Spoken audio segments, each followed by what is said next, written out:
Next, The Fugitive, in color. All right, hold it, Kimball. I'm sorry, your fare already left.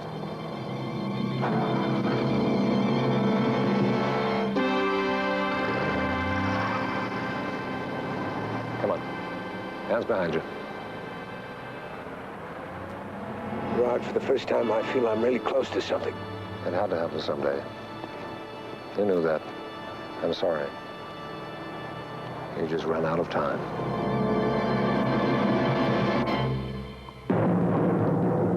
The Fugitive. A QM production. Starring David Janssen as Dr. Richard Kimball, an innocent victim of blind justice, falsely convicted for the murder of his wife.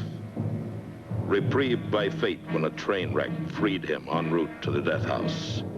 Freed him to hide in lonely desperation, to change his identity, to toil at many jobs. Freed him to search for a one-armed man he saw leave the scene of the crime. Freed him to run before the relentless pursuit of the police lieutenant obsessed with his capture.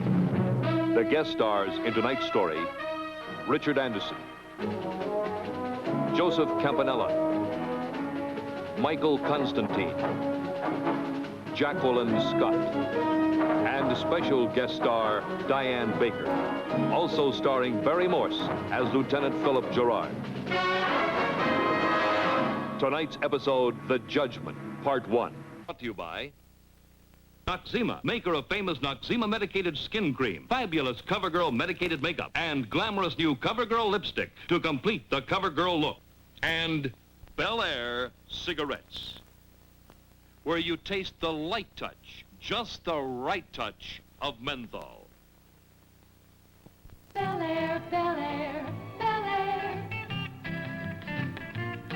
Taste the light touch, just the right touch. Taste the light touch, just the right touch Of menthol in Bel Air filtered cigarettes.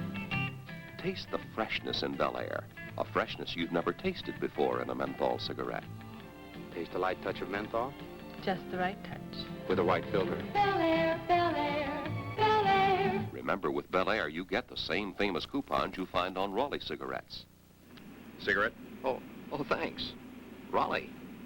Thought they had coupons. Oh, they do. Don't see any. You give mine to Frank up in the law department. Hey, they have a real tobacco taste. Sure do.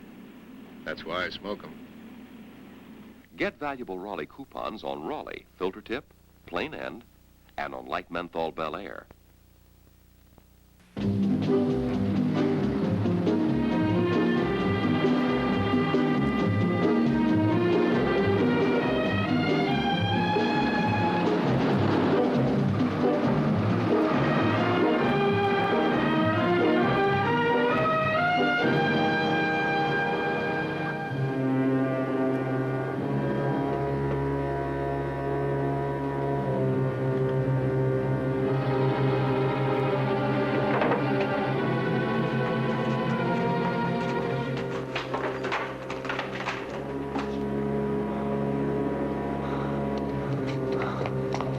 Drop it. Get up against that wall. Get those hands up.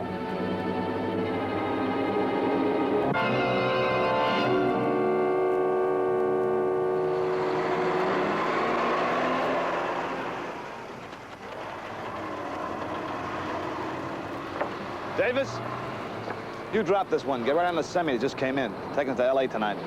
Okay.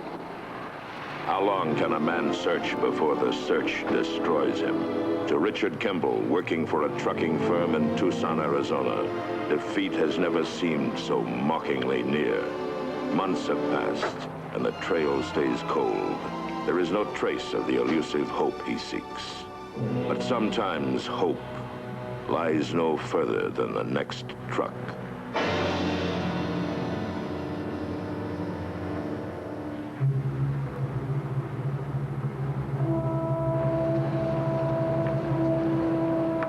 What's the matter, Davis? Don't you want to fix this truck? Sure.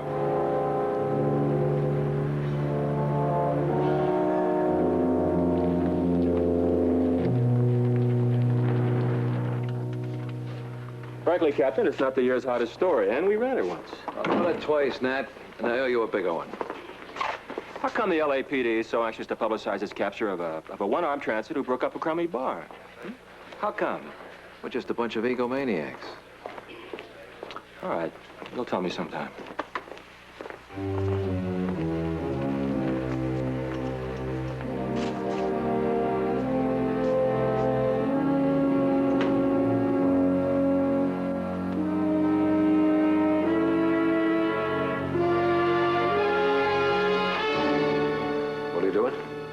I think so. He owes me some favors. Of course, the wire services won't give this the kind of national play the first story got. All right, then let's give it some juice. Call a press conference. Reveal how you saw the routine arrest report on Fred Johnson, your dramatic flight out of Stafford. Hey, Phil, I'm kidding. Where's your sense of humor? I don't know. I've lost a lot of things these last 4 years. Starting with a prisoner the state told me to guard. Come on. Buy you a cup of coffee. Think this will get him back? It could. If he sees the story, he'll take the chance. I know Kimball.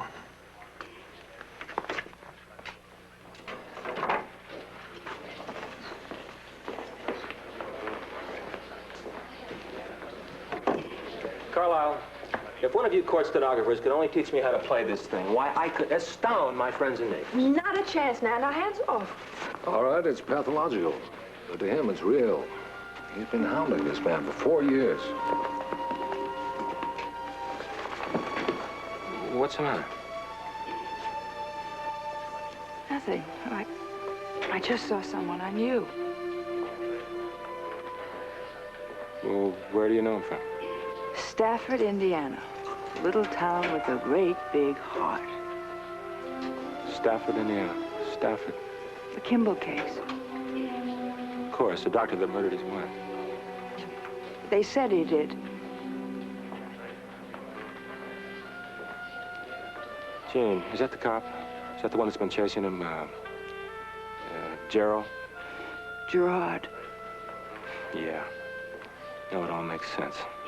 They've got this Carson guy, and they're out trolling for Kimball, trying to lure him in. And Lee had the nerve to promise me a bigger story. Excuse me.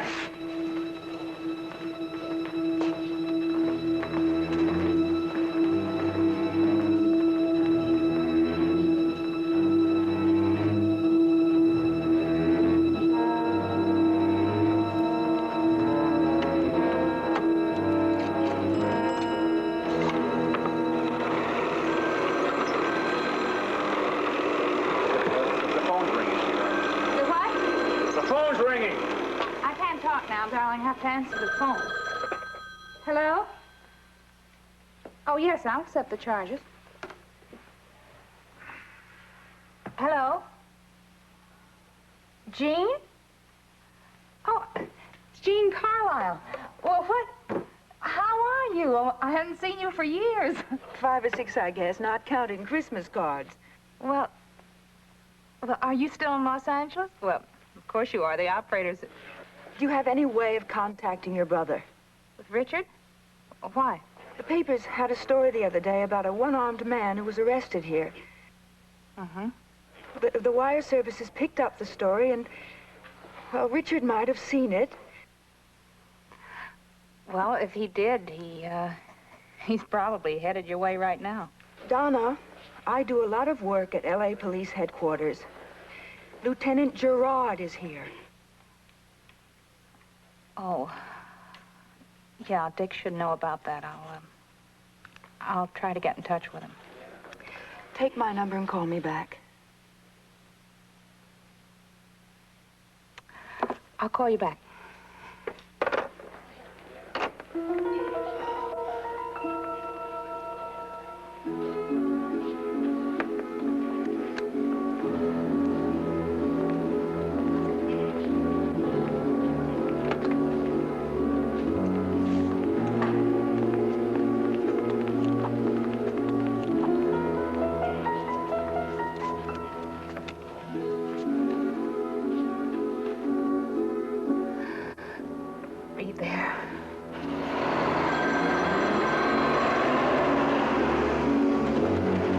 Tri-State Vans.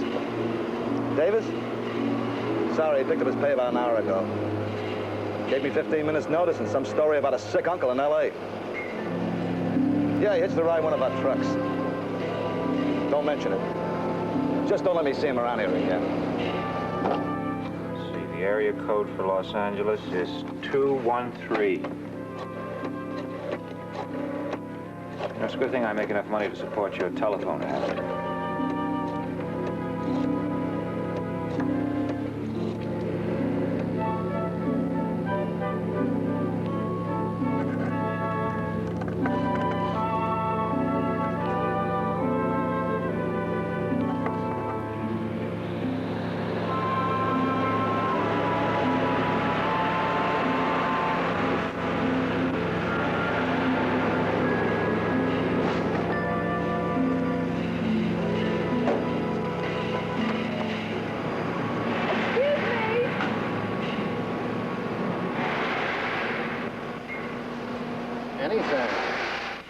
Did you just come in from Tucson? Straight through.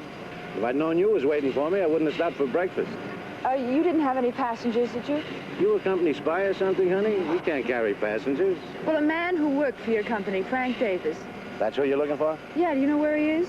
I knew where he was 5 minutes ago. The produce market at San Pedro Street. Oh, well, did he say where he was going from there? Sorry, honey. I never saw him leave. Oh, well, thanks very much. I won't do, huh? No chance, honey.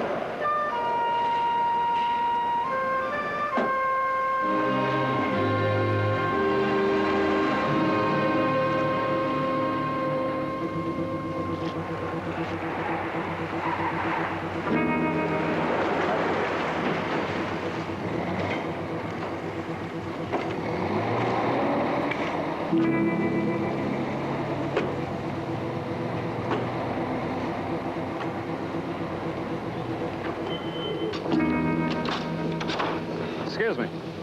I was wondering if you've seen this man. Why ask me? Oh, we're running a check on all out-of-state vehicles. You've got one.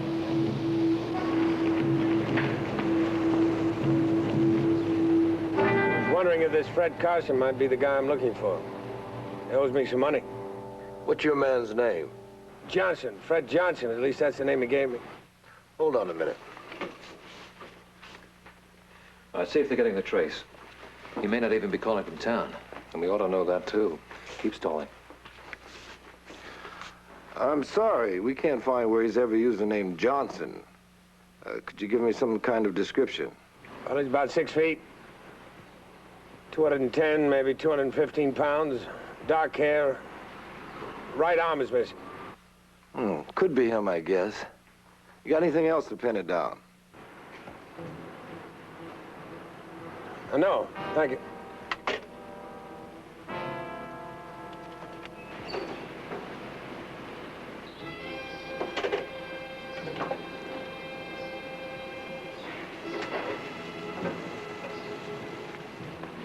Thanks, fellas.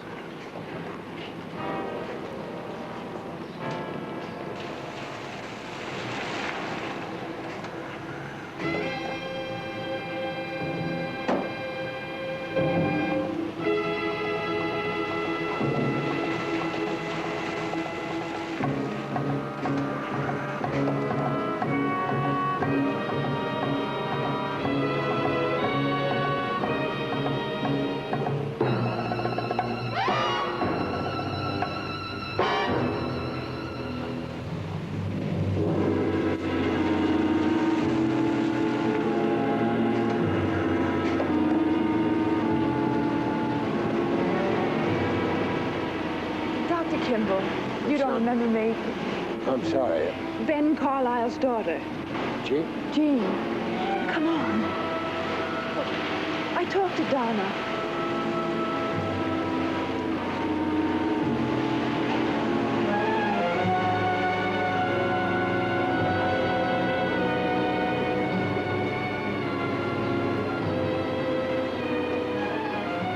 That'll be $3, miss.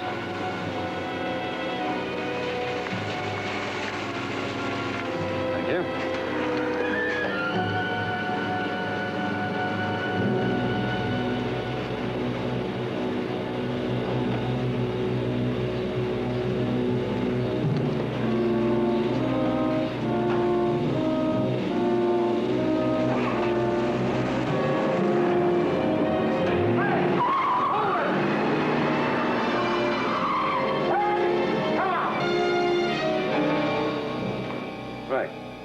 Okay, thanks. It was Kimball they saw, all right. Phone trace matches up, LA produce market. Any description of the girl? No, nothing in the car either. Couldn't even get the license number. Sorry, Phil. Almost had him on the hook. We'll get him. This time, we've got something he wants.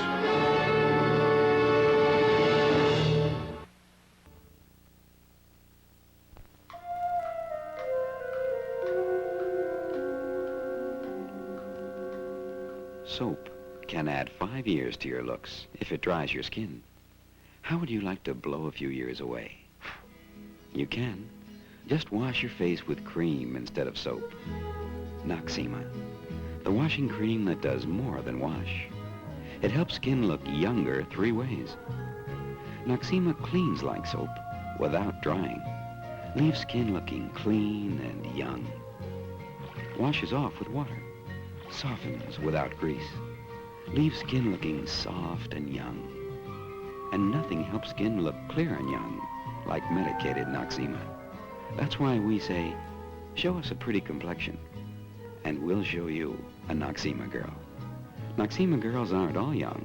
They just look that way. Longer. Noxzema skin cream.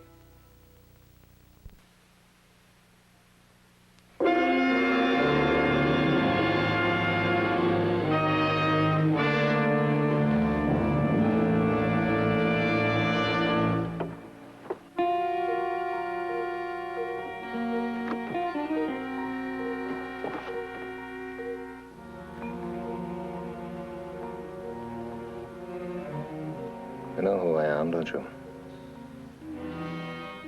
I think you do. You're a cop. That's right. From Indiana. Stafford, in fact. You know that town, Johnson? That's not my name. It'll do for now. You ever been to Stafford? Just a little while ago, we had a phone call from a man who's sure he saw you in Stafford once, a few years back. His name's Richard Kimball. I ain't ever been to any Stafford. You ever heard of Richard Kimball? I thought you might have. He's been after you for a long time, hasn't he? He's got something wrong in the head. Claims you killed his wife. He's lying. Take it easy, Johnson. We're on your side. I think he invented that story. And he saw you one day and finished up believing his own lie. Then get him off my back. We will. And when we do, I want you to throw that lie in his face. What do you want from me? Just tell me where you were that night. What night? September 19th, 1961. The night Helen Kimball was murdered. September 61. September. Oh, yeah, Texas. Where in Texas? El Paso. Was there all year. Doing what? Working, hanging around. And you didn't leave El Paso the whole of 1961? That's right. You never been to Stafford? No. Ever been to Indiana? I might have been through there, hopping freights and all. You know a man called Gus Evans?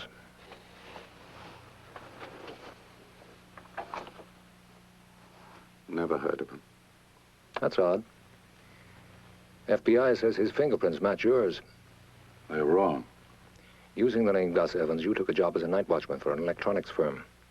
They were doing some government work, so they took your fingerprints for clearance purposes. Any of this coming back to you now? I don't know. Maybe. On September 5th, 1961, just 2 weeks before Helen Kimball was murdered, you were fired for drinking on the job.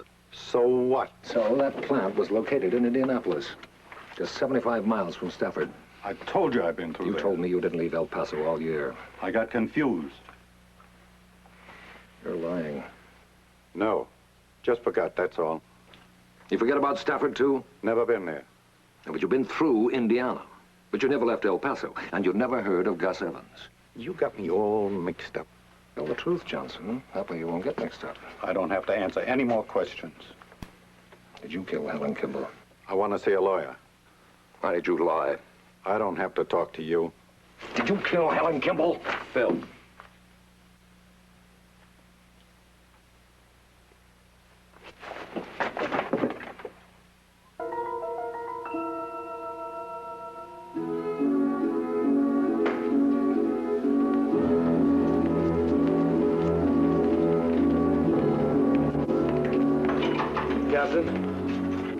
left it in the stands. I thought you should see it.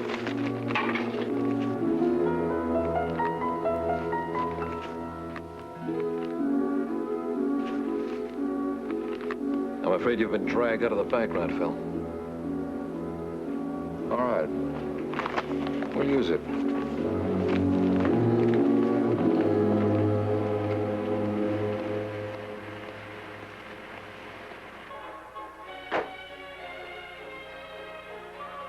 Let's see, the doctor likes his steak medium rare, as I recall. How did you know that? Big barbecue at the country club. I was home from college. I just remember you ordering a steak like that. Long time ago. I don't know whether I'd know one end of a golf club from the other. Your father was a good golfer. Yes, indeed. Shot in the low 70s, embezzled in the high 80s.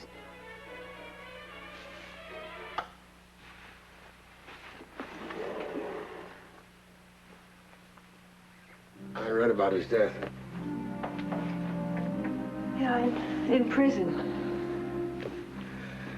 I didn't know him well, but he seemed like a decent man. No. No, it was not decent to embezzle that money. A lot of innocent people suffered for it. Neither was it decent for the good citizens of Stafford to destroy my mother for his sins. I heard you had a rough time. Yeah, everyone did his civic duty. We were systematically starved, economically and emotionally. Thank God there was one subversive family left in town, the Kimballs. I always wondered why your mother didn't leave Stafford. She couldn't. The town wanted her to stay and suffer and die. So that's what she did, all very quietly, paying a debt that she never owed. Fortunately for that steno machine, my ticket out. It's taken me to 9 cities in the past 3 years. Did you get tired of traveling? No, how could anyone? It can happen. Sorry.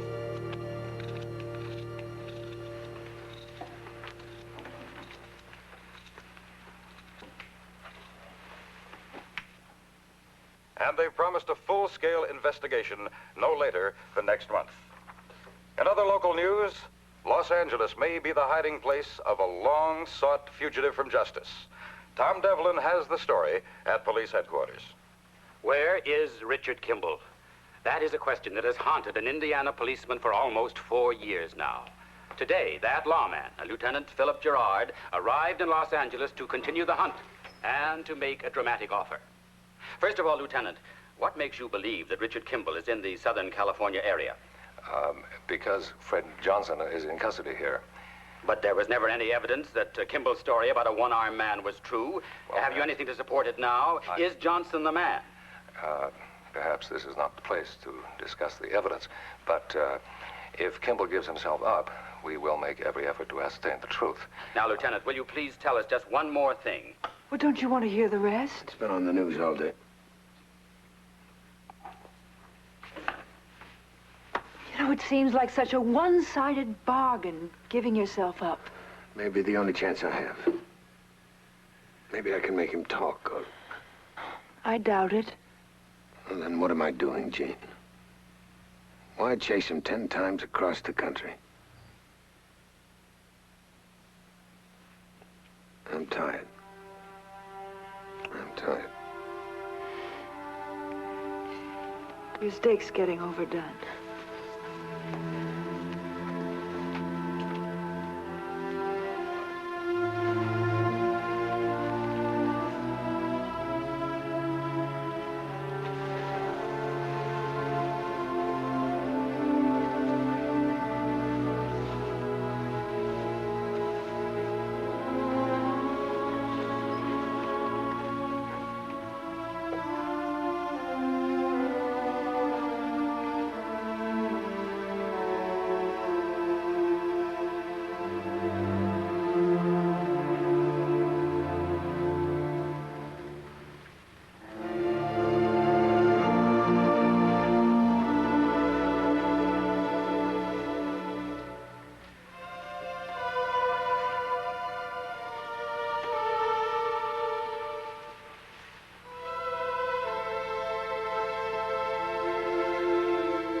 Try to get a good look at Johnson.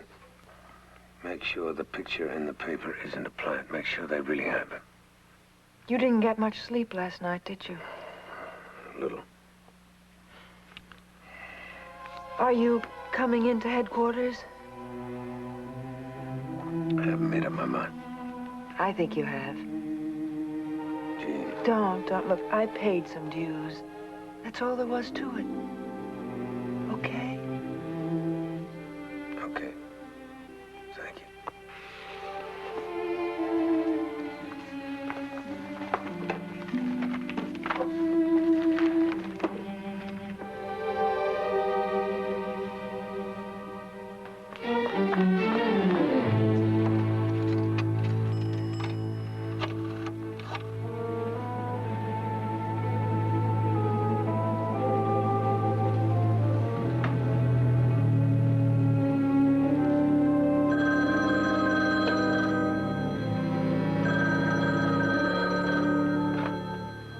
Hello.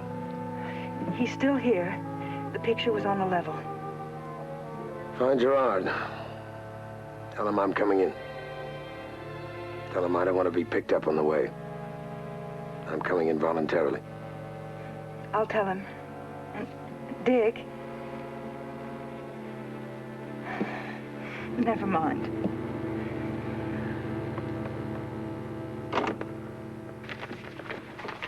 Who sent you here? Come, Lieutenant. I'm only a bail bondsman, not an attorney, but I know that's privileged information. Now, I put up the correct bail, as you can see in the receipt. I believe that's all you need to know. You paid $3,000 in cash? $3,100 bills. Now, you're to release one Fred Johnson. In the interests of justice, not to mention my cab waiting downstairs, I'd appreciate it if you'd produce the gentleman. Phil, there's nothing I can do. He posted the bail. I've got to let Johnson go. Exactly. Get him.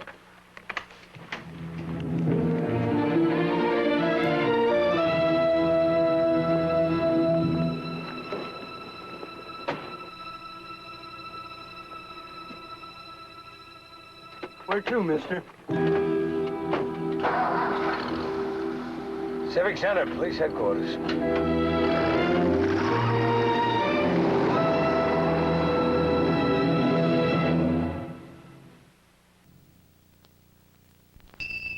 With a blade this sharp, you need a shave this smooth.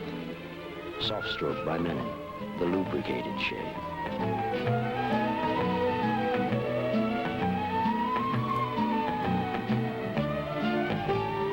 Soft stroke smooth the way with a built-in lubricant that cushions the blade, protects your skin. With a blade this sharp, you need a shave this smooth. Soft stroke, the lubricated shave.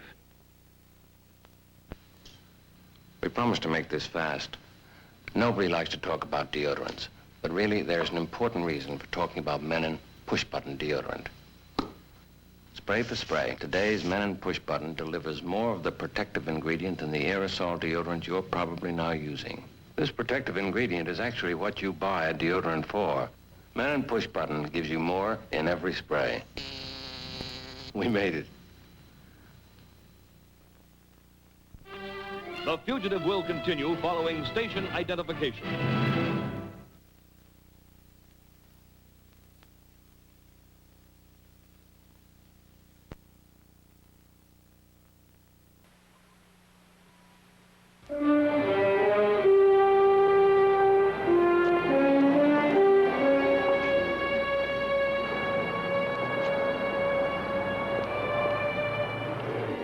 You'll see to it that he doesn't leave the jurisdiction.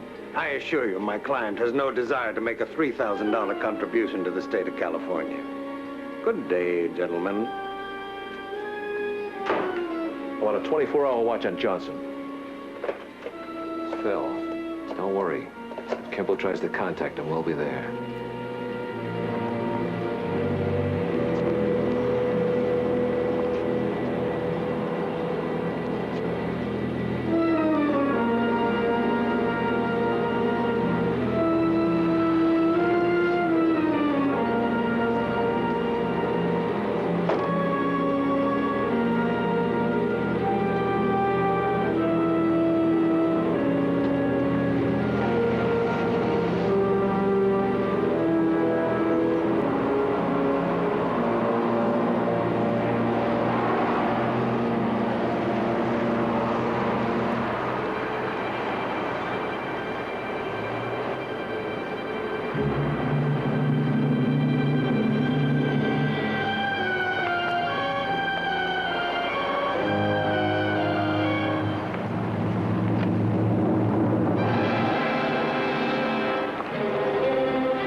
put up the money? You wouldn't tell them.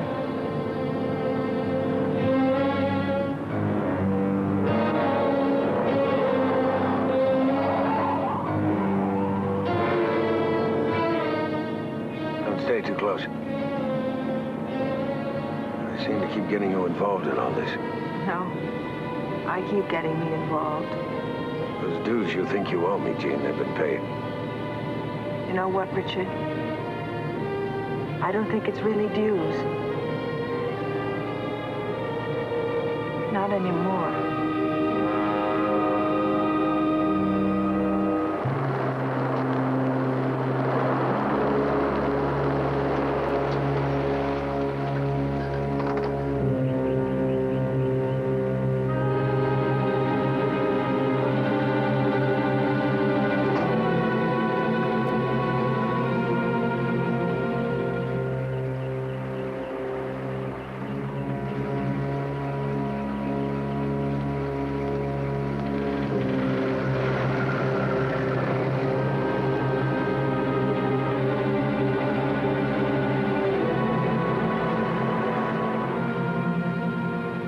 That's right, they're in the zoo. We'll stay on them, but we could use some help. Roger, you got it.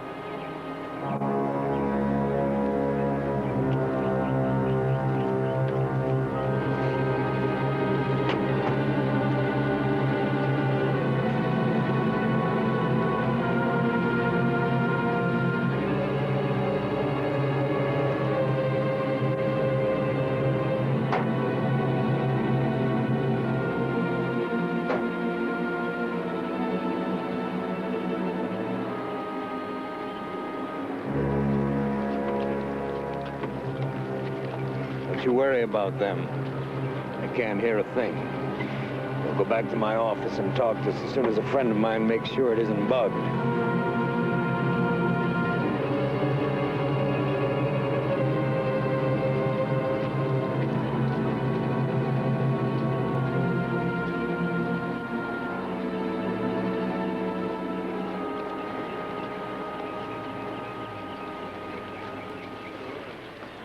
What do you expect to do?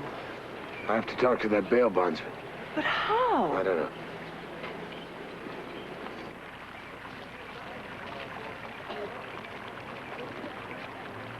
Isn't that amazing how some creatures are satisfied with scraps, Fred? But I don't think you would be, and I'm a shrewd judge of human nature. In my business, you have to be. Yeah. Yeah. You know, son, you interest me. Now, somebody has overlooked your lack of status. Somebody has put up $3 grand to bail you out of jail.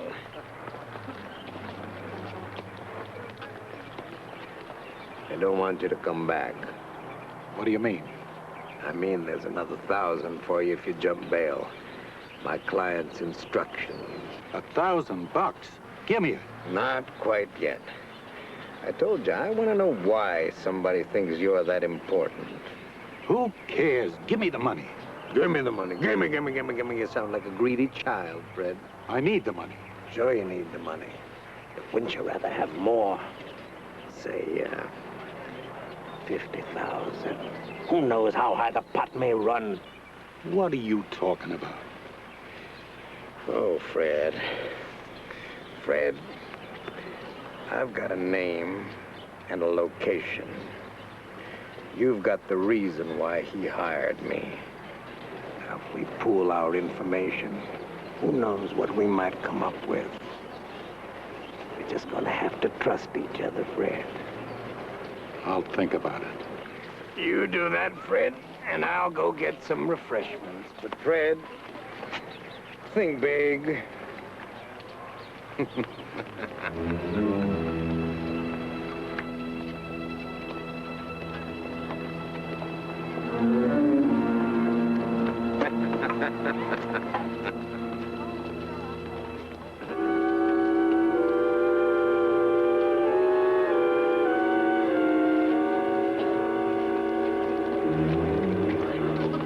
He's alone now. They're watching Johnson.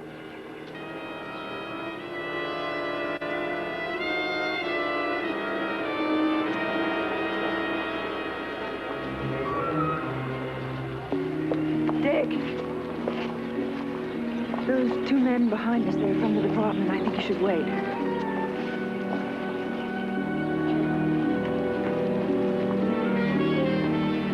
Two more familiar faces. Look, I think I can find a way to get into Howe's office, but we'll have to wait. Come on, let's just walk.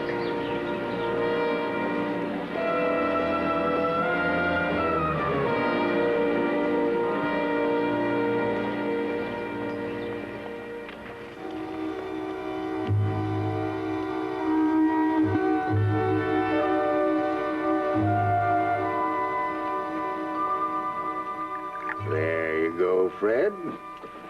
Just think of it, Fred. The man paid $4,000 to get you away from the police. There you are, Fred. $4,000, and nobody forced him. Nobody asked him. Nobody even said please. Now, what do you suppose he'd pay if we squeezed a little? What's his name? Oh, now, Fred, are you going to tell me you don't know the name of a man that would put up that kind of money to bail you out? Maybe I know what he looks like. Oh. Well, I can put a name to him. If I tell you why he's scared of me, you tell me who he is. Well, I'd have to, wouldn't I? I mean, we'd be partners. You could drift in style. Right out of the country if you wanted to. Away from the police. Away from Kimball. Kimball. He's been bugging me for years. Says I killed his wife. Well, did you, Fred? I want more than half. I'm taking the big chance. Equal partners, Fred, equal partners. Fred, did you kill Kimball's wife? No. But I was there and saw the man who did. But you never said anything. Wasn't supposed to be in that house, pal. No skin off my nose if the doctor burned. You dirty dog. Now, Fred, this is important. The man you saw has got to be my client. Now, would you recognize him now? Sure. We're leaving for Stafford right now. Not me. Not without his name. Fred, you're so suspicious. Of course.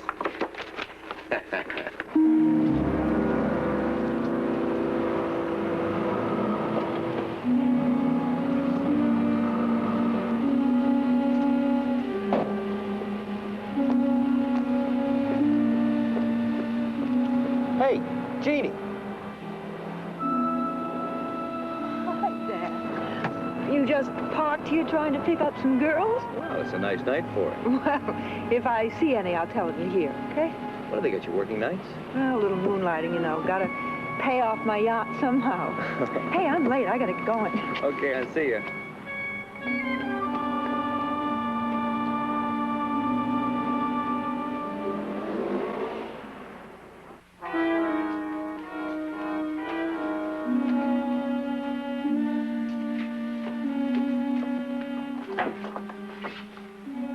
There's a police car parked out front. Must mean Johnson's still with him.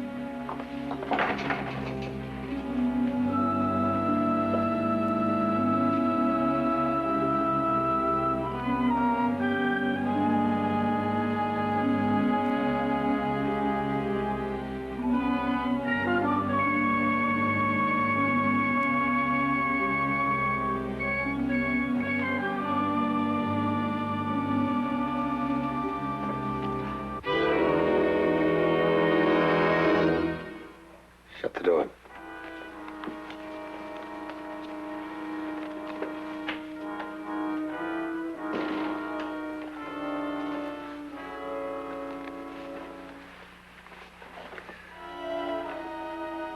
He was beaten to death. Do you think it was Johnson? Well, he's done it before.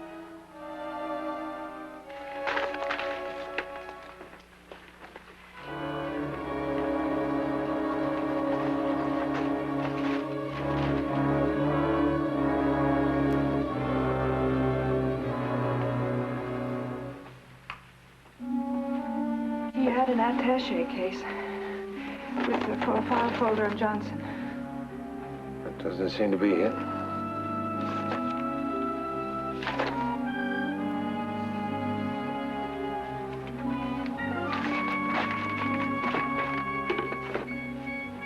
Letter objecting to his phone bill.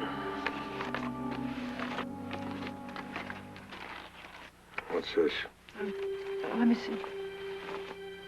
Speed writing.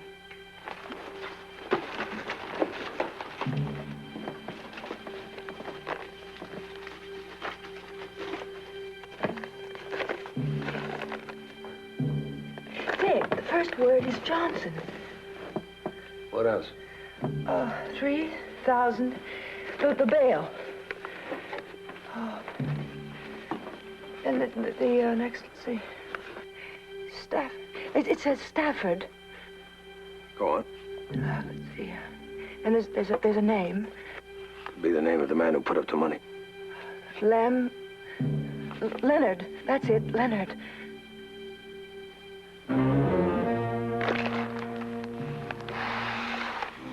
What is it?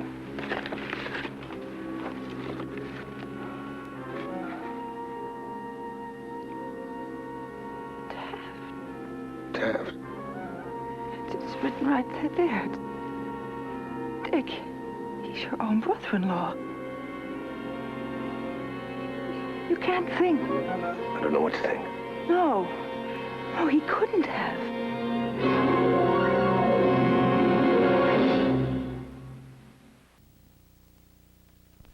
At the Bonneville Salt Flats in Utah, Shell makes automotive history. 2 cars, no drivers. No drivers to affect the mileage in any way. Car number 1 has Super Shell without platformate, a mileage ingredient. Car number 2, Super Shell with platformate. On each car, a smoke bomb will go off the moment the fuel runs out. Steering is done by a Barrett guidance system, a step toward cars and highways of the future. Sensing coils under the chassis receive a signal from a buried cable to keep the cars going straight. They've been running about 11 minutes now, and look, the car without platformate has used up its fuel and is coasting. Smoke marks the spot. Now driverless car number 2. Through and beyond on the same amount of gasoline. Finally, out of gas. If you want good mileage, get Super Shell, good mileage gasoline, wherever you see this sign.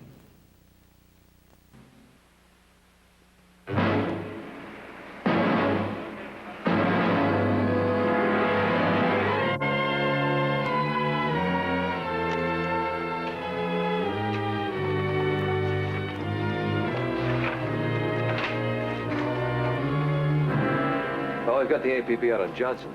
What about Kimball? He could have followed him here. Maybe, but he wouldn't kill him. Now, why do you say that? I don't know. I just don't think he did. Well, I'm sorry, sir. We just assumed as long as Howe's car was parked in front, we had the situation under control. And you didn't see anyone leave? No, sir. In fact, while we were there, no one came in or out except Jean. Who? Jean Carlisle. Well, when did she get here? Well, 8:15. She left about 15 minutes later. Said she was on a job and got stood up. Who's Jean Carlisle? Oh, she's a stenotypist, works for the department. You know, come to think of it, she's from your home state, Lieutenant. Whereabouts? I don't know. Some small town, I think. Do you have her address? Go to Stafford. Well, I suppose you have to. That's where the answer is. Maybe it's been there all along. I'm sort of needing a few answers myself. I guess I'm just curious. It's like reading a novel without the last chapter, or a math problem, or... Who am I kidding? I'm kidding me, that's who. I'm not looking at the problem. I'm in it. You don't have to be, Jean. Yes, I do. I'm sorry, Dr. Kimball, but yes, I do. And it doesn't even matter whether you want me to be or not. I want you to be.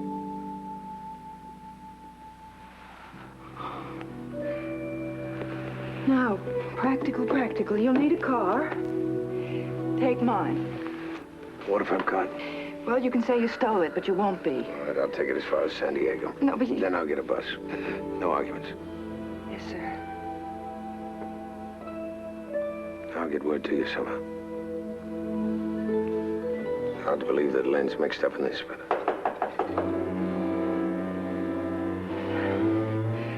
Look, the bedroom. I'll get rid of whoever it is.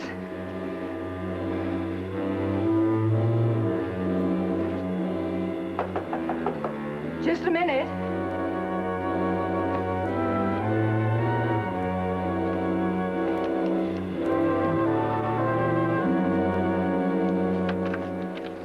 Miss Carlisle?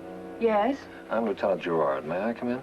Well, That's an Indiana badge, Miss Carlisle. Stafford, to be exact. Oh, really? Well, I used to live in Stafford. Come in. Come in, please.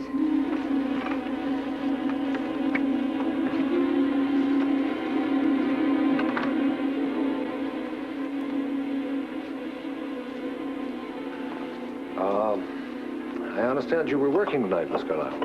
Well, you are a policeman, aren't you? Well, I thought I was working a deposition. I got there, I waited around, and nobody showed up. Man was killed in that building tonight, just around the time you were there. Oh, gee, I'm sorry. You see anybody at all? No, not a soul. Have you seen Richard Kimball? Dr. Kimball? Well, how would I? I mean, well, let's see, I haven't seen him since, well, since his trial, I guess. He's here in Los Angeles. He was seen yesterday at the produce market with a young woman. Ah, now I see that's why you're here. I'm a young woman. I was from Stafford. Therefore, I must be hiding Richard Kimball under my bed or someplace. Really, Lieutenant. No one's accusing you of that, Miss Carlisle. Well, I'll tell you the truth, Lieutenant. I'm not even sure I'd know Richard Kimball if I saw him. In that case, I guess I've been wasting my time. And yours, too. Good night. Good night, Lieutenant.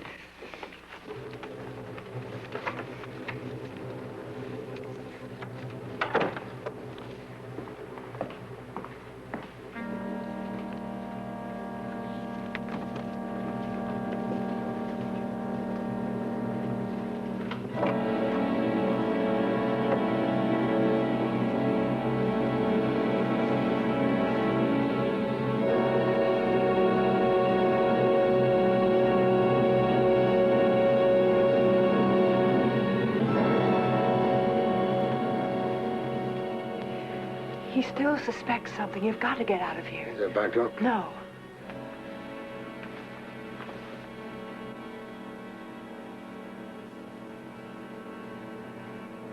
There's one car down there. You take the car and drive away. They'll follow you. Time they get somebody back here, I'll get a cab. Well, how are you going to get out of town? Same way we planned. We drive the car somewhere, leave the keys in it, then take off somewhere. They'll stay with you, not the car. Then you take a cab where I've left it. Yeah. Okay, let's see. There's a little art theater, the Little Olympus, on Wilshire and Paxton. I'll park the car on Paxton. I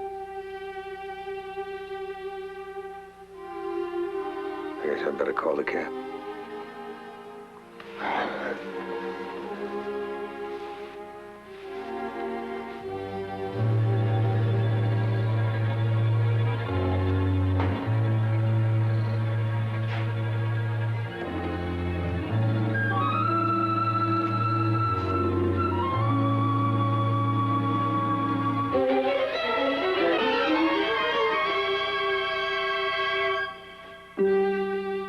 Go before my cab gets here.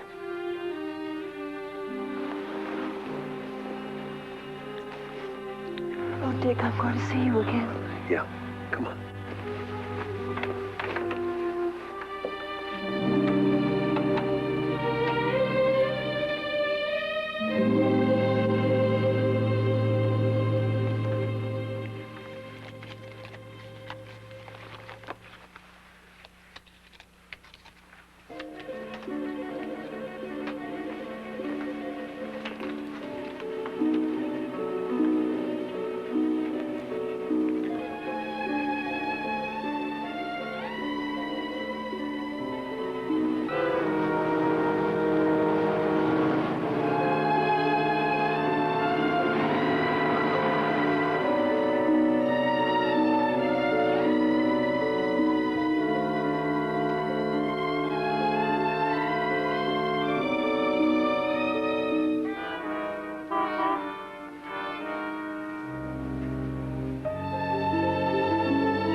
Mr. Kimball. I'm sorry, your fare already left.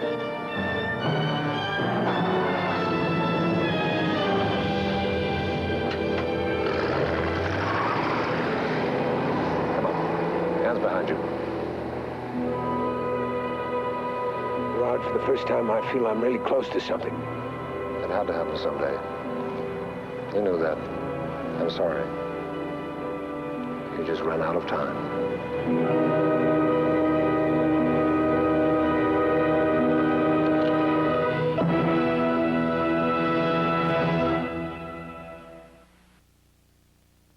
If he kissed you once, will he kiss you again? Yes, with Certs, the delicious candy mint containing Redson. Certs makes your breath as sweet as your smile. It's a delicious tasting candy mint. And the perfect breath mint, too. That's right. Certs is two. Two mints in one. With Certs, if he kissed you once, he'll kiss you again. Certs makes your breath as sweet as your smile. When you're upset, tense, nerves snap, and each mounting pressure may start the flow of excess acid in your stomach. Result? Acid indigestion, heartburn, that burning sensation. But Rolaids, with its exclusive buffering compound, has thousands of absorbent particles. Each consumes 47 times its weight in excess stomach acid, gives fast, lasting relief. Rolaids consumes 47 times its weight in excess stomach acid.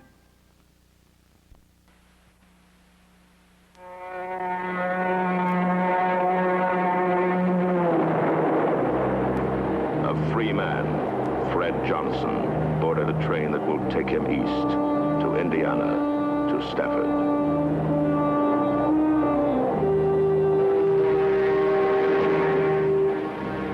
Hours later, two men boarded another train which will bring them to the same destination.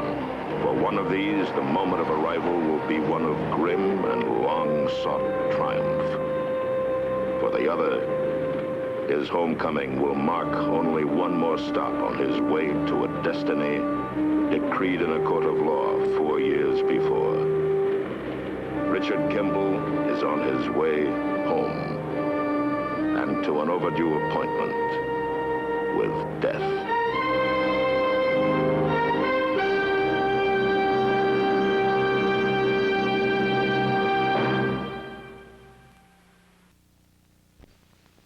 Oh, am I getting a terrible shave?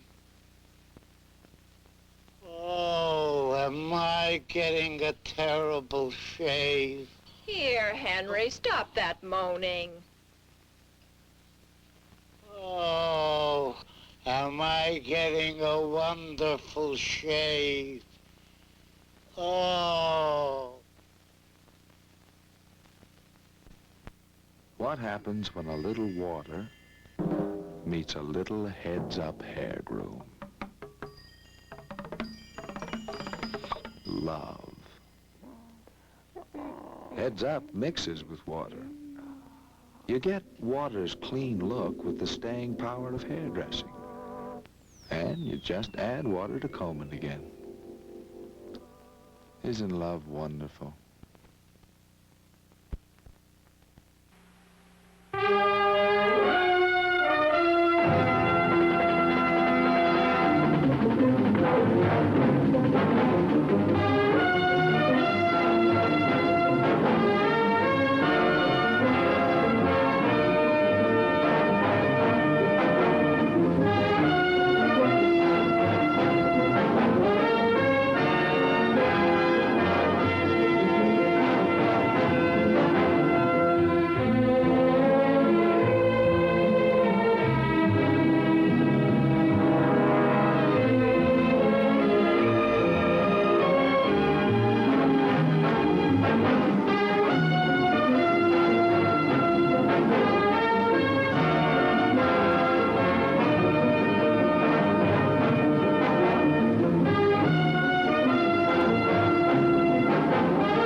Fugitive has been brought to you by Certs. Certs give you two 2 mints in 1.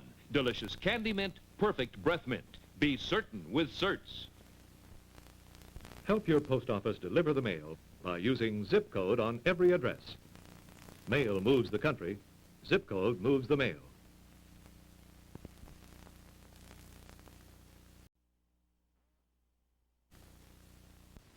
Next, The Fugitive, in color.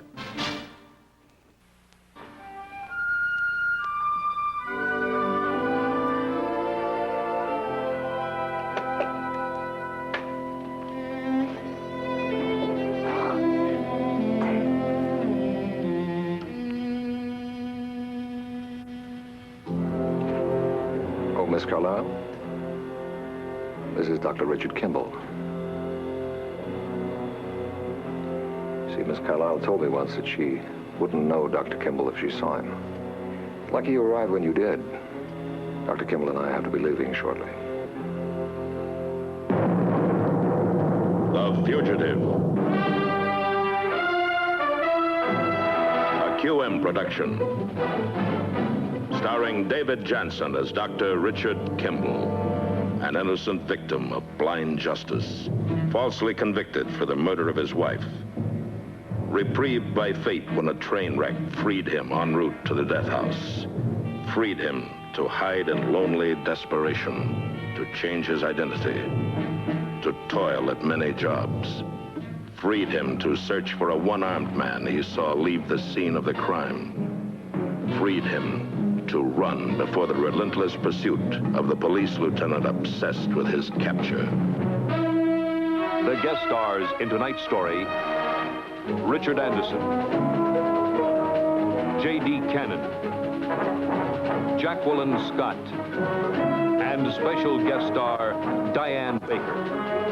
Also starring Barry Morse as Lieutenant Philip Gerard. Tonight's episode, The Judgment, Part 2. Brought to you by Clairol, creators of the exciting natural look in beauty, to help you discover your most exciting natural look. And by Allerest, developed specifically for the relief of hay fever and other pollen allergies. You're looking at a pretty miserable individual. Hates flowers, won't take his kids for a walk in the country, makes his wife mow the lawn. But he isn't really bad, he's got hay fever. Stuffy nose, itchy, watery eyes, sneezing and hard breathing. If you look like this, take Allerest. Allerest is not a cold pill, was developed specifically to relieve symptoms of hay fever. Want to become a nice guy again?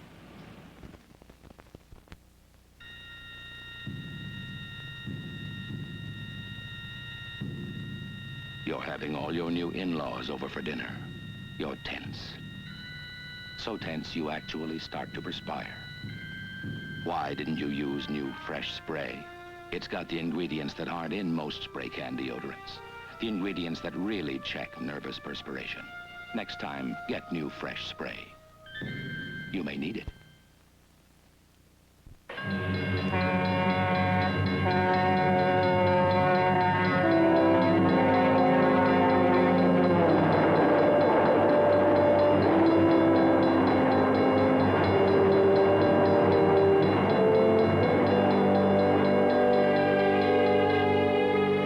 A man may travel many roads and one day find his way home again. But for Richard Kimball, this road is not of his choosing, and this day has come too soon. Two men traveling together, joined by links of steel and the memory of a senseless murder committed years before. Two hunters, one of whom has finally caught his elusive quarry. 6 more hours.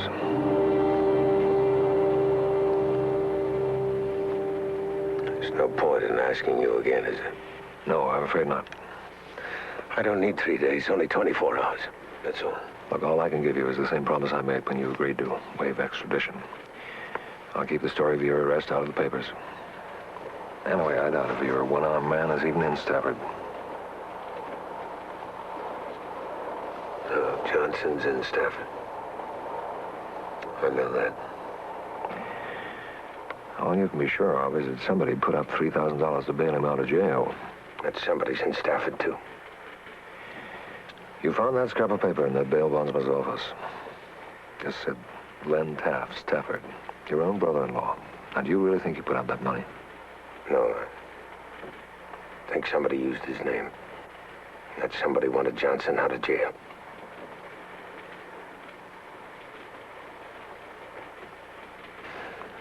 There's nothing I can do. 24 hours, Gerard. At the end of that time, I'll crawl into the police station. On the end of Alicia, that's the way you want it. As soon as this train gets into Stafford, the word will be out. I'm just going to bring you in.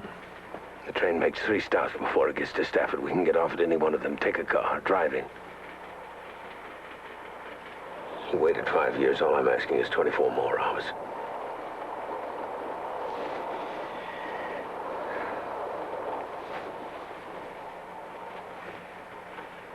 We ought to get into South Bend about 8:30.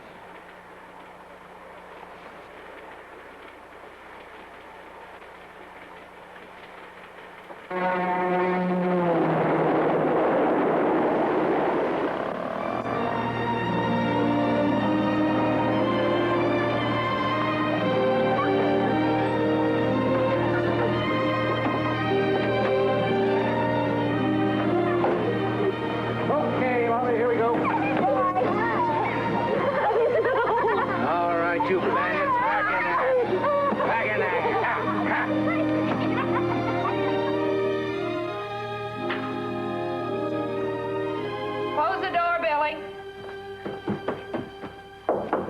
Is the lady of the house in? Oh, she's all in. How are you, Lloyd? Listen, I got a half dozen of the fastest guns in the Midwest out there. Have you got time for a cup of coffee? I'm afraid not.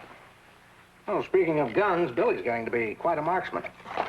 How's the new youth center coming? Everything looks great.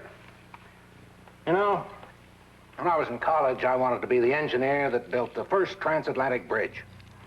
Instead, I wind up trying to design a gymnasium that converts into a discotheque. Well, all I know is you're the best city planning commissioner we ever had. Oh. You do more than just sit around and plan. I hope so. Thank you. I've been reading about your brother in the papers, Donna. And that mess in Los Angeles? Have you heard anything? Well, not from Dick, but every time there's anything about him in the papers, we sure hear from a whole gaggle of cranks. Oh, what do they say? Just before you came, some man called. And he said that he knew what really happened that night, that he saw Len there in the room. I mean, they're And what do you say to people like that? Well, this one wanted Len to meet him out at Mitchell's stables at 7:30 tonight, so I said, okay, fine. You mean you agreed to that? If you argue with these people or hang up, they just keep calling back. So I figured if this kook had to spend the night out there, he'd think twice about calling again. Well, let's hope so. I better go before I have a small mutiny on my hands out there. Listen, ask Betsy to call. We'll have dinner. Sounds great. I'll sell some peas. Okay.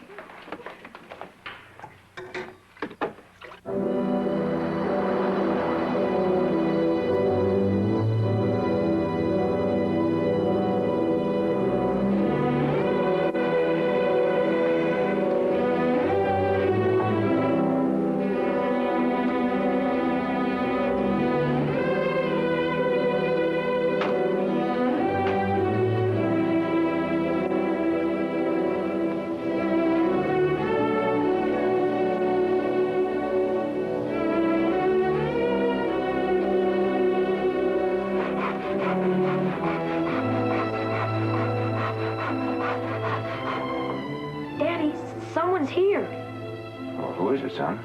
I think it's Uncle Dick.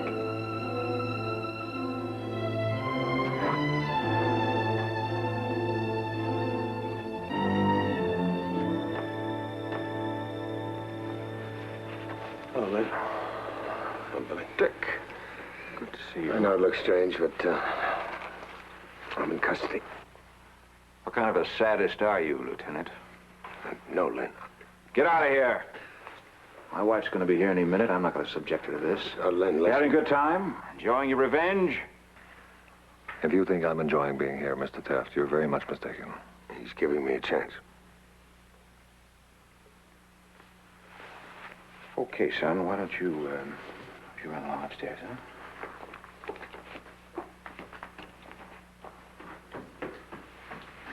One-armed man was arrested in Los Angeles. I know. Somebody bailed him out. The money came from here, from Stafford. Who would do a thing like that? Somebody who gave his name as Leonard Taft. Oh, I see. I see. You think that I did that, Richard? I don't know. Maybe you thought it was a way I could get to him. Well, that would be a pretty stupid thing to do, wouldn't it? Yeah, I guess it would. What do you say, Lieutenant?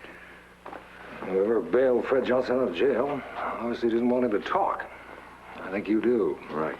And anyway, if you hadn't done anything so misguided, I don't think you'd have given your name. All right. Now, here's something for you, gentlemen. This morning, Donna received a phone call. A man said that I was in the house the night Helen was killed. Could there have been somebody else in the house that night? I don't know. She called me at the office. We thought it was some prank, some crank calling. Could still be a crank. She decided to teach him a lesson. She said that I would meet him this evening. What? Listen, we thought it was a joke. I was on 3 other telephone calls, and Dick, I just don't remember. What? If it is the one-armed man, he could be waiting there right now. She'll be here any minute.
I knew that was you. How did I know it?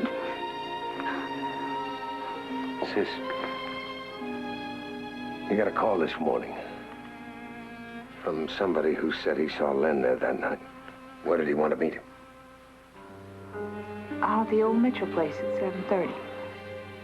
Well, we used to go riding. Well, yeah, it's all deserted now. You mean that wasn't just another crank? I hope not.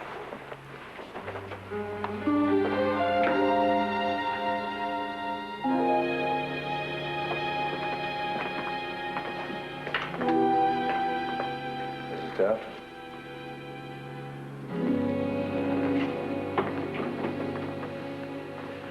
Baby, I'll tell you all about it.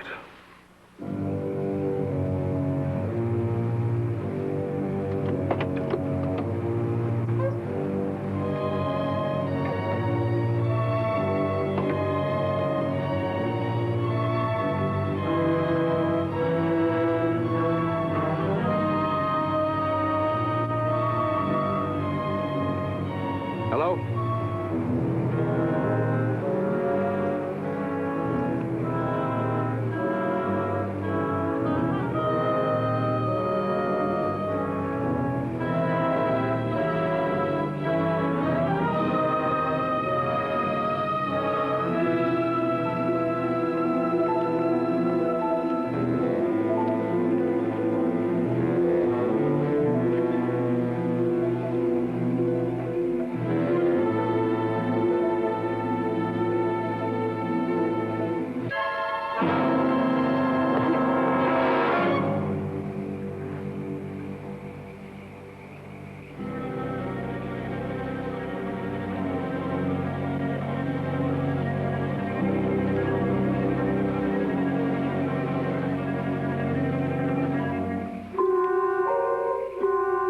Get up.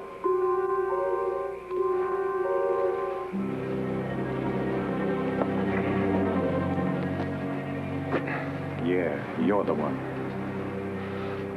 What do you want from me? Money. Why should I give you any? Because you're the one I saw that night. Just didn't have your name until now, Mr. Taft. I saw you too, remember that? Different. I don't see the difference. And why'd you send that bail jockey in L.A. $4 grand to keep me away from the cops? All right, I sent it. Isn't that enough? I won $50,000. That's enough. 50? I don't have that kind of money. You'll get it. 50,000, Taft. And bring it tomorrow noon. Where? Right here. Too many dark corners. No, I'll meet you at the old amusement park. Snack bar by the parking lot. The lock on the back gate's broken. You can get in that way.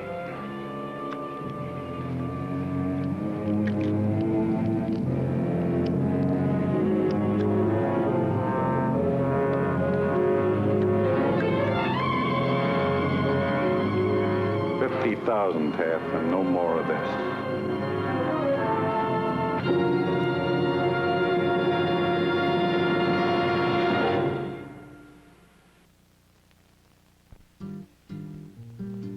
Beautiful hair. A man can get lost in it.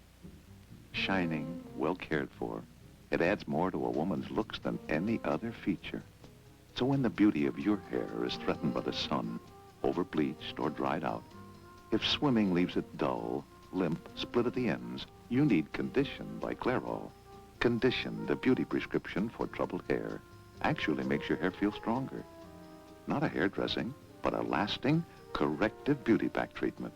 So good for your hair, hairdressers prescribe it to revive over-teased, over-straightened hair, even to recondition hair that seemed hopelessly troubled. Beautiful hair. A man can get lost in it.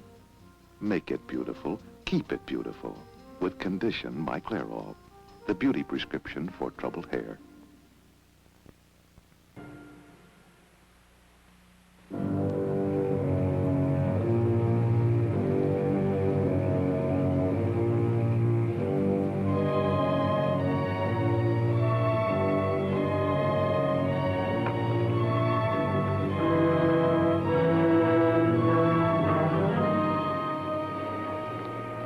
From? Some mail-order art school in New Jersey. Sorry, it's not a local citizen's home address. Let's face it, that call was probably a hoax.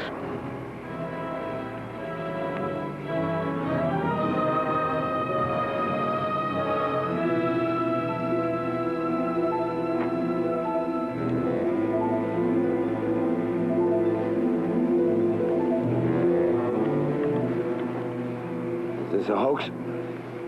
This is a 38 special super match for target shooting. Maybe you don't care if we get to the truth or not. The truth, not some wild hope. Come on, let's go.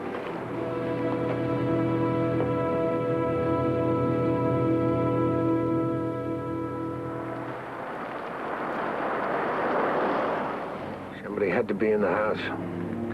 All you've got to go on is a crank call. The timing works.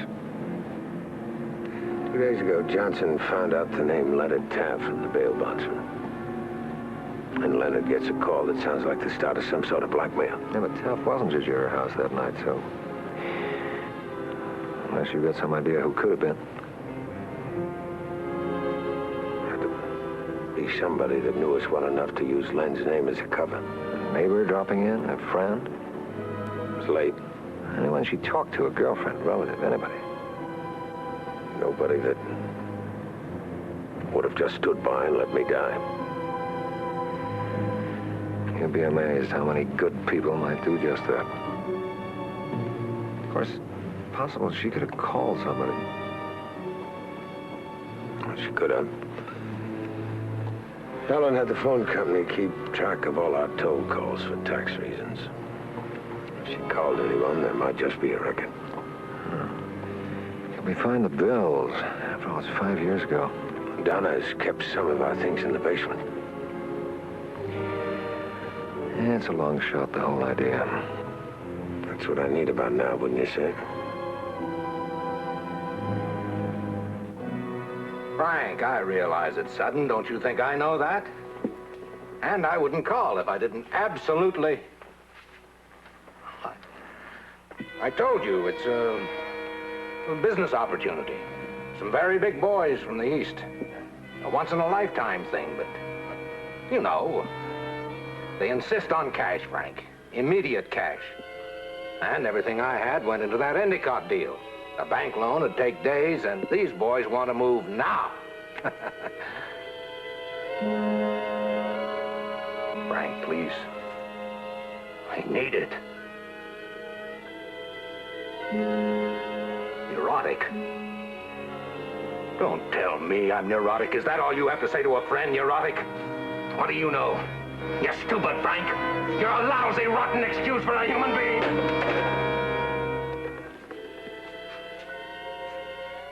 Panic. Don't panic.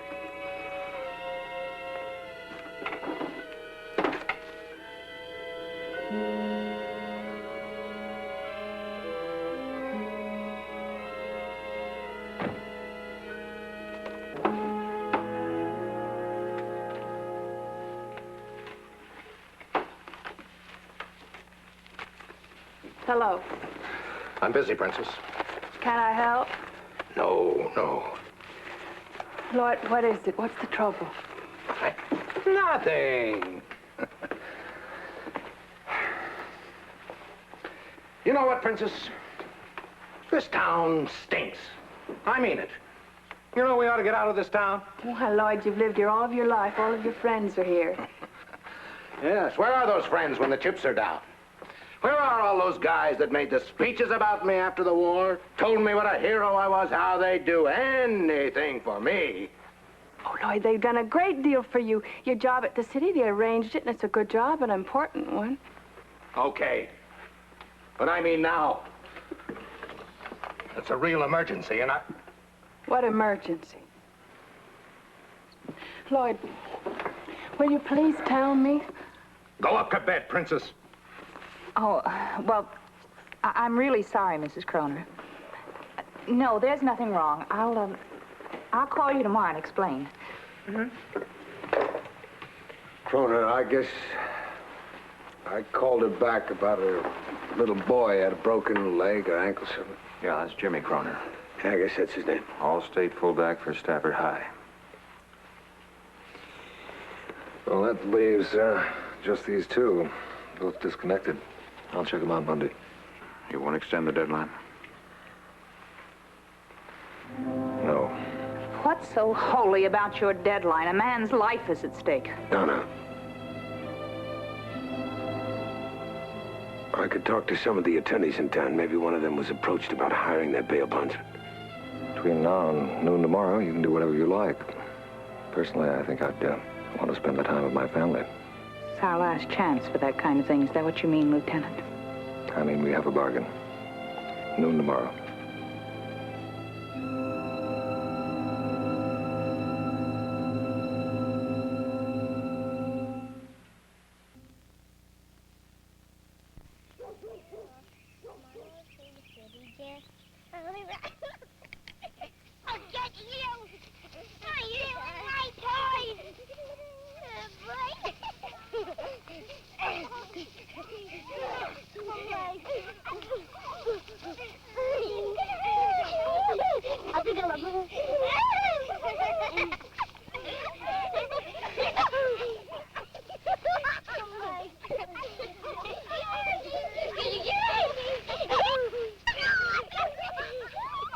In this dirty world, even the smallest scratch can get infected.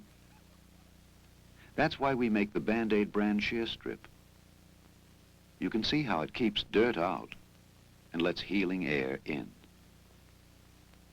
Whenever you use a Band-Aid shear strip, you're protecting a lot more than a cut.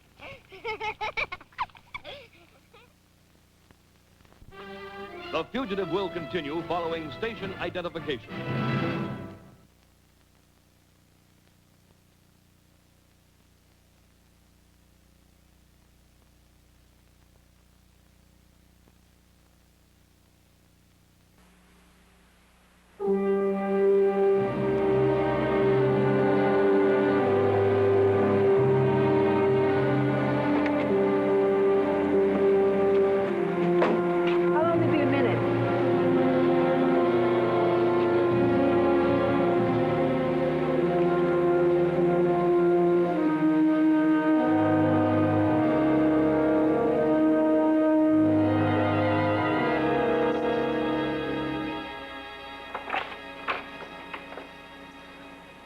Jean. Donna. What in the world? Donna, listen, I can't stay. I just wanted to tell you that I saw Dick in Los Angeles. Oh, well, I wonder... He might be on his way here right now.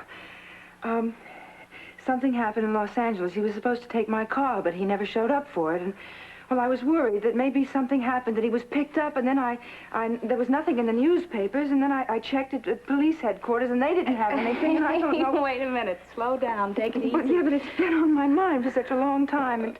Well, anyhow, the point is, I think he's on his way here right now. And you came all the way to Stafford just to tell me that?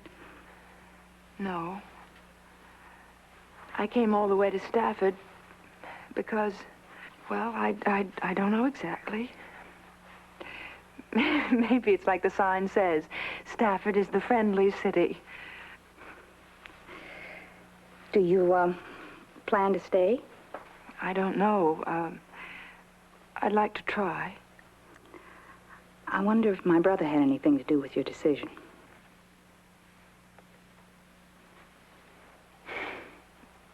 Yes, I think he did.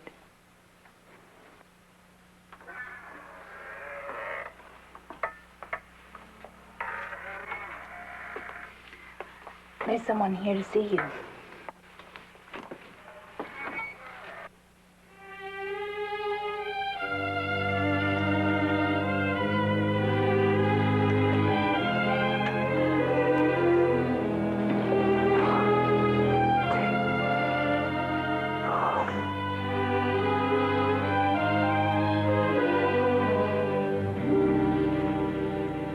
Oh, Miss Carlisle? This is Dr. Richard Kimball. See, Miss Carlisle told me once that she wouldn't know Dr. Kimball if she saw him. Lucky you arrived when you did. Dr. Kimball and I have to be leaving shortly.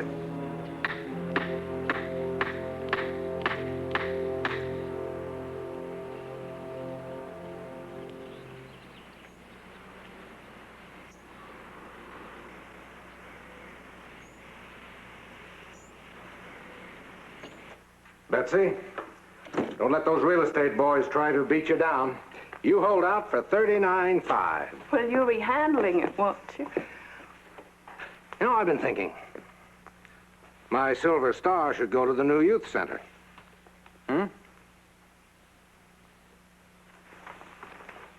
Hey, why are you crying? You're making out your will. Now, princess. Oh, Lord, I'm not a princess.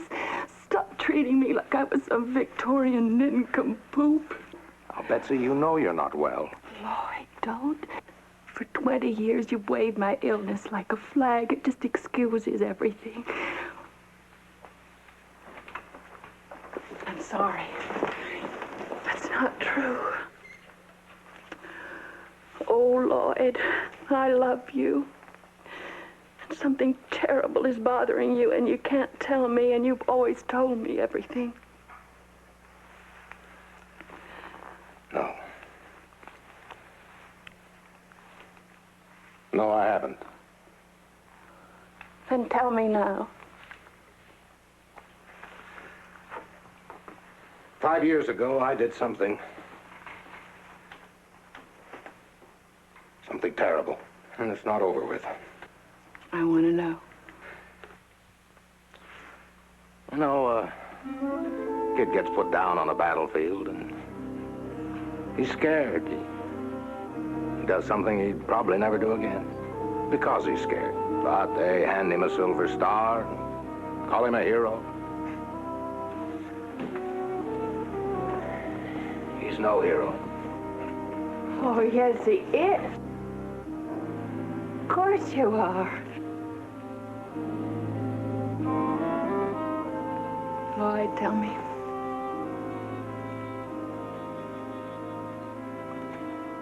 You remember that night a long time ago when we had dinner with Helen and Dick Kimball? We spent the whole evening talking about adoption. Yes, I remember. It was at the club. Well, 2 nights later, she called me. You were at your sister's. She sounded very upset, said she had to talk to me. So I walked over. The lights were out, but the front door was open. She was up in the bedroom. She'd been drinking. Help me, Lloyd. Please help me. Right.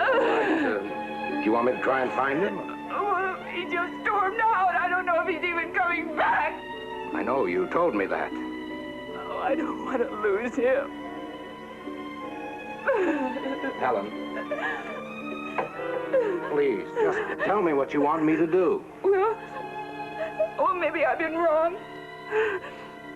Maybe I could love somebody else's child.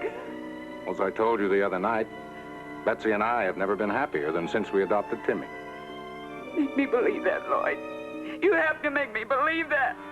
That's why I called you. Oh, Dick wants a child so badly. What was that? Oh, Noise downstairs. Oh, Dick, he's come back.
Then I heard a car. I found out later it was Dick.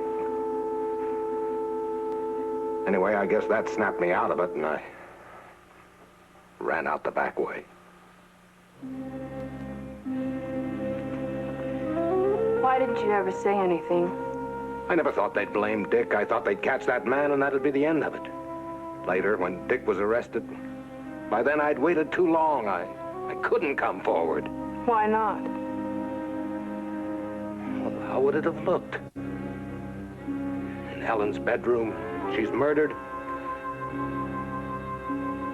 I couldn't do that to you. To me, are you saying that you kept quiet to protect me? You don't know people. You don't know how they think.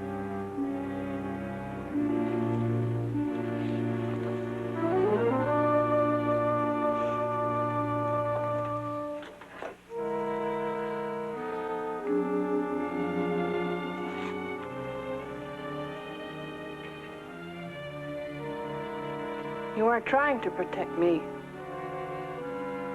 What you couldn't bear to think of was how a war hero huddled on the steps like a beaten puppy, and a woman cried out for help, and you sat there and you watched her die. That's what you couldn't think of, so don't you use me as your whipping boy. Betsy, what happened during the war, that was the one real thing I'd ever done. I couldn't throw that away. Not because of just one gutless moment. My darling, Dick Kimball has paid for that minute with 4 years of his life. It's not too late for you to make some of it right. You can go to the police. This minute you can go to the police and you can tell them everything that happened that night. You have to do that, Lloyd, for Dick. Don't you think I've tried to tell them? I just can't. You can. You can still be a man.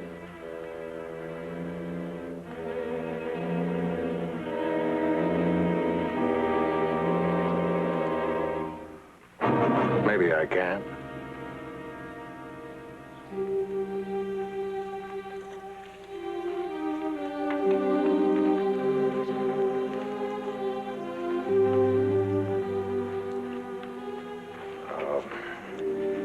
It's time. We better be starting. I promise I'll try and trace those phone numbers tomorrow. If we come up with that thing, I'll follow them through. Meanwhile, it'll be all over the front pages. When Johnson finds out it's fresh copy again, he'll leave town. Then what can I prove? I'm sorry. I really am.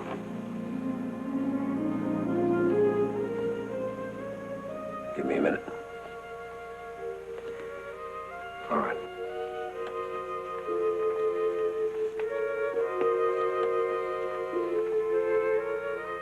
Jean, will you stay with us tonight? No, really. Oh, please. All right, I'd like that.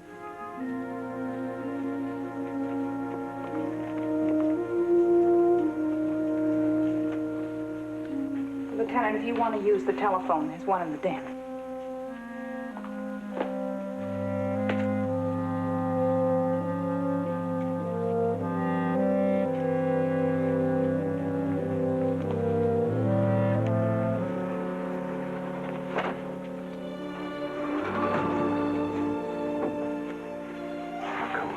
Come on, don't worry. Everything's gonna be all right.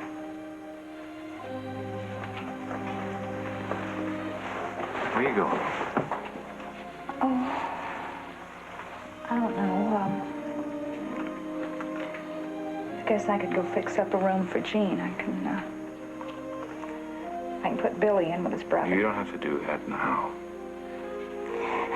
Yes, darling, I have to do something. Right now.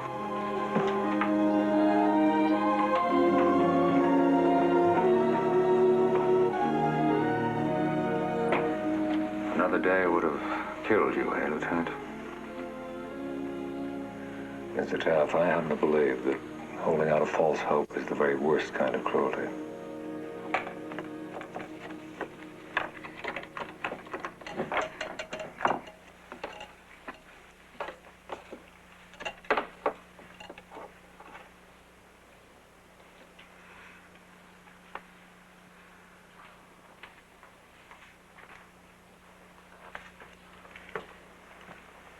Call in?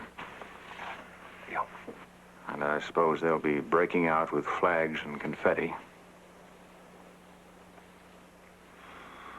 Sure wouldn't like your job, Lieutenant. Really? Oh, actually, it's kind of a paid vacation. I had a bag.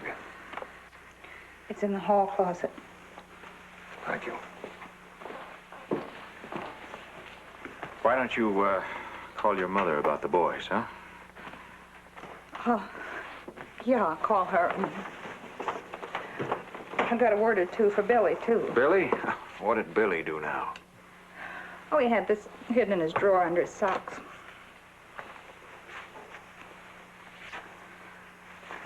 Where did he get this? From Lloyd Chandler. He's been teaching the boys how to fire a gun. Where? Out of the stables? No, they're letting them use the police range. He found this other one out there. Where that caller wanted to meet you. And I told Lloyd about that phone call.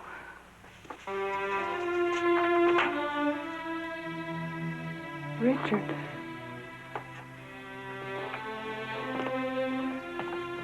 How are you, Richard?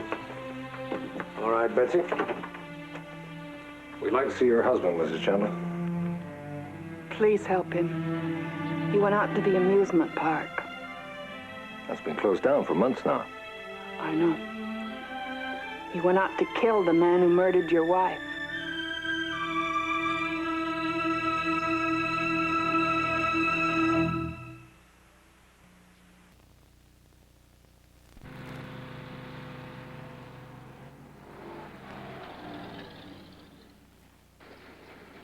Hiya, Bill. Here's the drive belt you wanted, Joe. That's fast service. Oh, cigarette? Raleigh's, huh? You've changed. How do you like them? Like 'em. They got a real tobacco taste. You see these coupons? I sure do. Oh, here. Only need a few more to get me a new fishing rod. You know, you ought to start saving them. Raleigh coupons, good for free gifts. And you get the same famous coupons on a light menthol cigarette. Bel Air. Bel Air, Bel Air, Bel Air. Taste the light touch, just the right touch. Taste the light touch of menthol? Just the right touch. With a white filter. Bel Air, Bel Air. Get 4 extra Raleigh coupons in every carton of Bel Air and Raleigh cigarettes, filter tip and plain end.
Story Mrs. Chandler told us. Unless her husband's prepared to tell it himself in court, I'm afraid he won't help you much. Shouldn't we be there by now? Yeah, any minute.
on.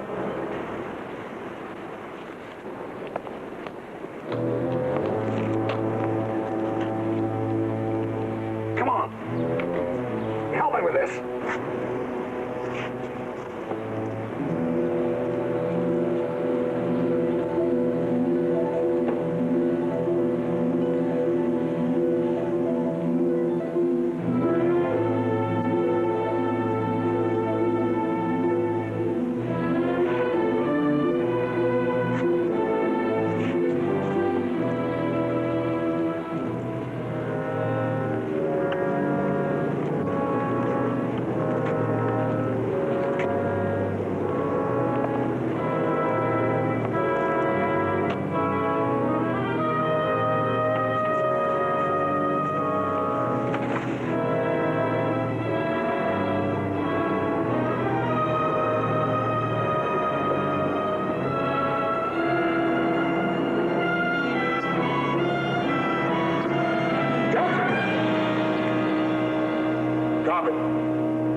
You were there that night, weren't you? You saw the whole thing.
We're going back.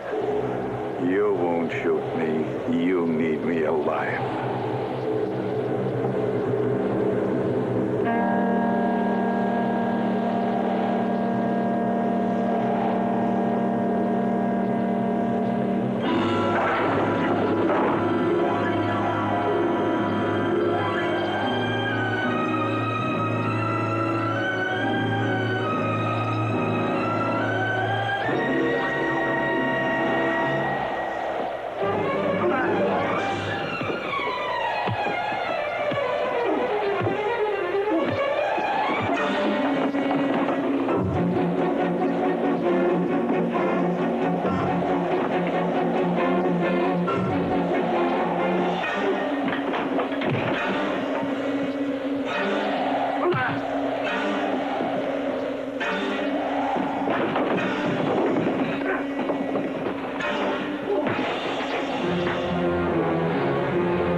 she wouldn't let me go. Like to claw my eyes out. I didn't mean to hit her so hard.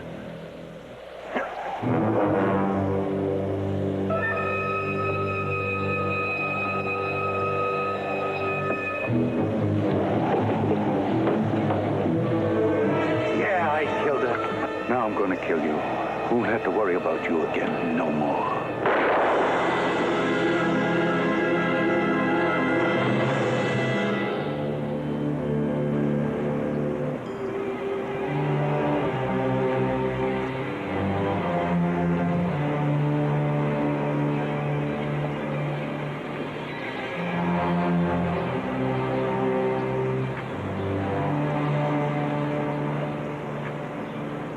You can relax, Chandler. I just did your killing for you. You've had a good day, haven't you? I guess we both have. After all, for 4 years now, we've, both of us, kept an innocent man in hell. Well, now we're going to end that. You could keep that man alive.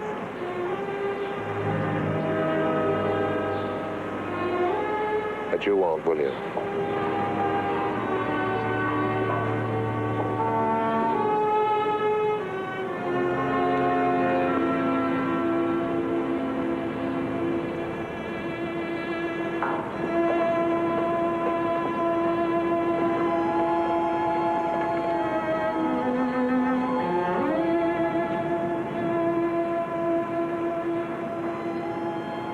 You saved my life. You confessed up there for what it's worth. I'm afraid you know what that's worth.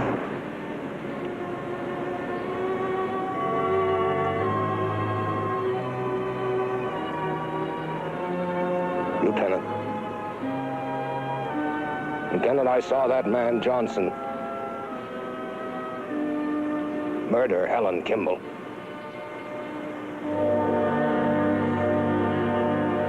Are you willing to testify to that effect? Yes. I will. Come on, let's get started.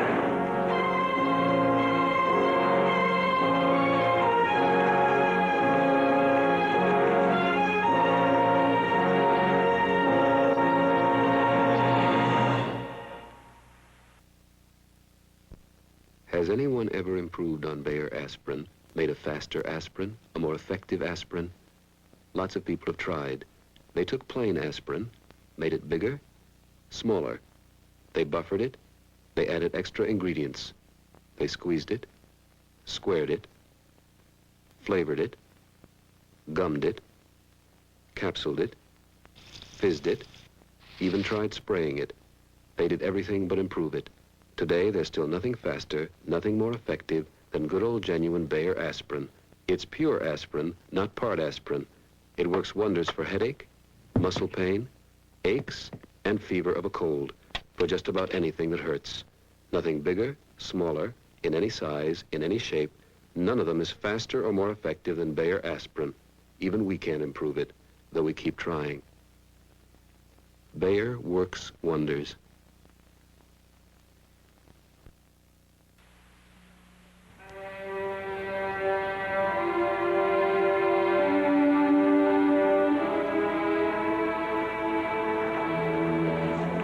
Dr. Kimball, how do you feel now that you're a free man? How do you think he feels? What are your immediate plans, Doctor? Well, I'd see some of my family and go back to work, I guess. Well, what's the first thing you plan to do? Get out of here. Dick says he'll meet us back home later. Okay.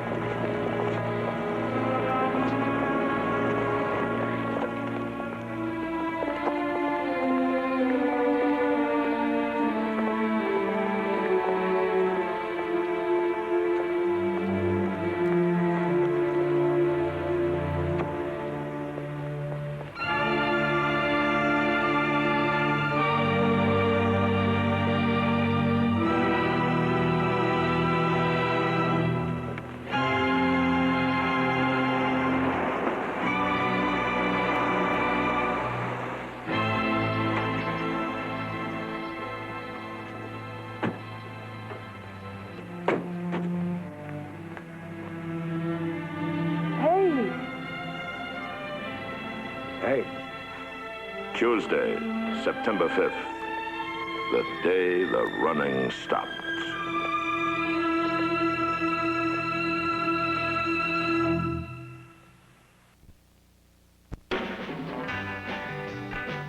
McLean's did it for me. I wanted my teeth to look a lot whiter, so I made the big switch to McLean's. McLean's got my teeth the whitest I've ever seen them. McLean's works. He just loves it when I smile. Get with McLean's. It's the world's best-selling toothpaste for whiter teeth.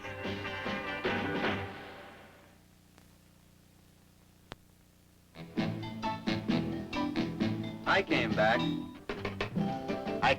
to Brill Cream. Same with me. I tried a clear gel, but I didn't like the way my hair looked. So I came back to that little dab of Brill Cream, because it leaves my hair looking natural.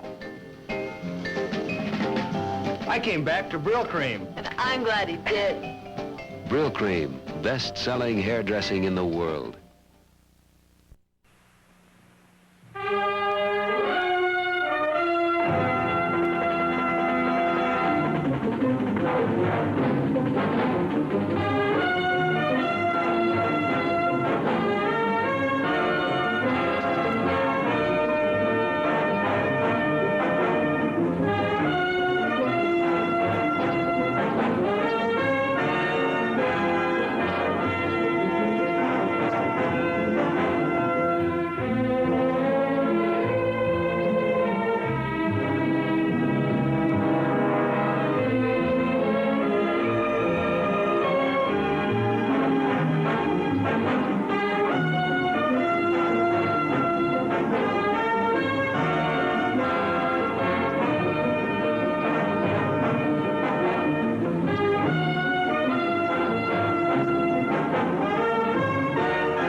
The Fugitive has been brought to you by McLean's, the new toothpaste with the tingling taste that gets your teeth irresistibly white. McLean's. And by Bayer Aspirin. Bayer is pure aspirin, not just part aspirin. Bayer Aspirin. Bayer works wonders. Trying to get a good job without a good education is like getting stuck in a revolving door. You just don't get anywhere.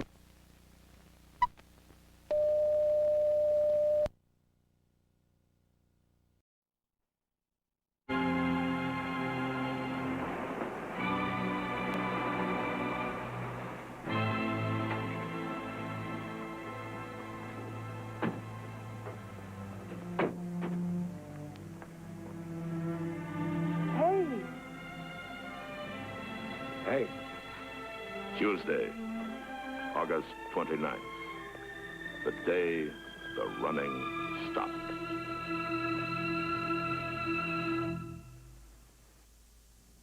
Coming up on 11 Alive News, an Asian gang attacks a Vietnamese restaurant, shooting one customer. Protesters line up against a Cherokee County landfill. And Marietta police brace for gay rights activists and counter-demonstrators on the square. All that plus a look at the weekend weather, the latest from the ballpark, and the winning lottery numbers on 11 Alive News.